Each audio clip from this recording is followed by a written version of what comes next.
bonjour, bienvenue au zoo de Monsieur Reptile. Comme on avait parlé la semaine passée, cette semaine, on vous présente une espèce de lézard. Les lézards que j'ai à vous présenter cette semaine, on les appelle les varans à queue épineuse. C'est vraiment une de mes espèces de lézards favorites. Le varan à queue épineuse est un lézard qui, à pleine taille adulte, peut atteindre jusqu'à environ 60 cm. Sa longévité en captivité va être plus de 10 ans. Le spécimen que j'ai ici entre les mains, c'est un spécimen qui a environ 7 ans. Quand on l'a eu, il était vraiment naissant, il y avait à peine quelques semaines.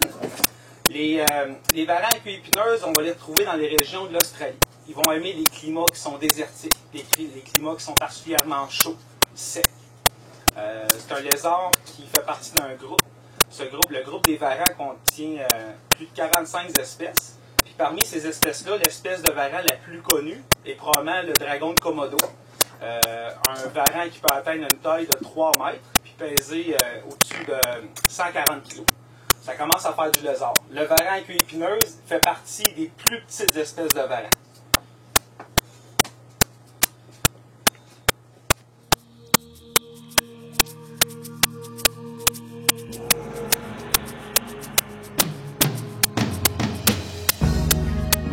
Quand ils vont se reproduire, les varans à queue épineuse vont pondre, les femelles vont pondre de 2 à 12 œufs. Les œufs vont prendre environ 3 à 5 mois pour éclore. L'espèce qui est ici, pour faire la différence entre les mâles et les femelles, c'est particulièrement difficile. Pas seulement chez le varan à queue épineuse, mais chez toutes les espèces de varans. Chez celui-ci, qu'est-ce qui peut nous donner des indications si c'est un mâle ou une femelle? C'est qu'au niveau du cloaque, qui est ici, il va y avoir des écailles qui vont être un petit peu plus proéminentes chez le mâle que chez la femelle, puis également la présence de bulbes des hémipénis qui sont ici. On va remettre l'animal dans son petit habitat, puis on va parler de l'habitat en milieu naturel. Le varan à queue épineuse, c'est une espèce de lézard qui est originaire d'Australie. En Australie, on va le retrouver dans les régions qui sont désertiques puis arides. Son habitat favori va être surtout des endroits où il y a beaucoup de sable, où il y a des pierres, où il y a des roches.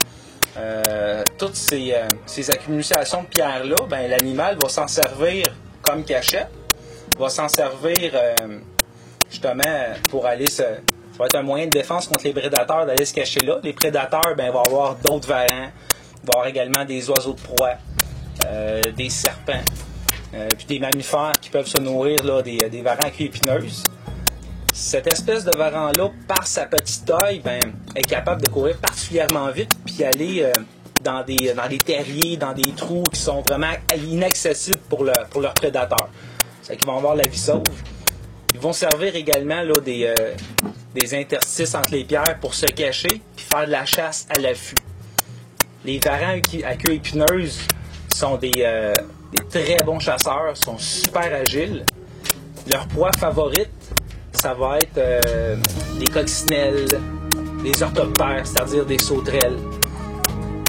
Nous ici, on va leur donner un petit peu la même chose, avec une multitude d'invertébrés. Il va y avoir des criquets, des blattes, des chenilles, des larves.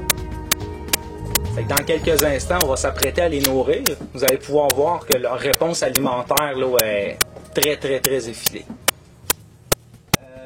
Au zoo, qu'est-ce qu'on essaie de faire? C'est de reproduire le plus fidèlement possible la nourriture qu'ils vont avoir en milieu naturel. C'est que nous, ici, on va leur donner des blattes que je vais introduire à l'instant. Vous allez pouvoir observer à quel point c'est des chasseurs qui sont agiles et qui sont rapides. 1, 2, 3. Ah, tu l'as pas vu encore?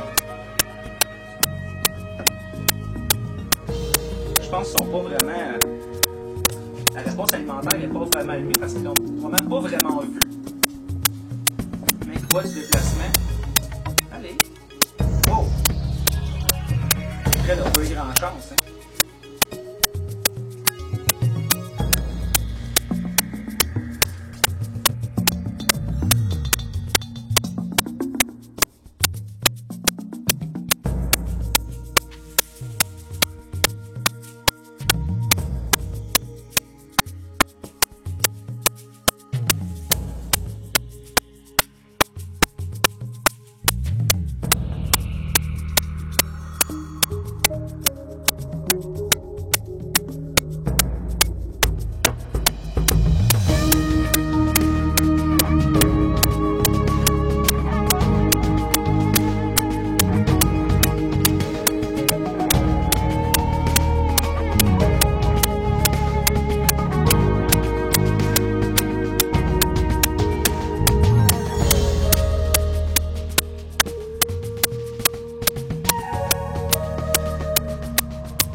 conclut notre émission de cette semaine sur une espèce d'ouzou de M. Reptile.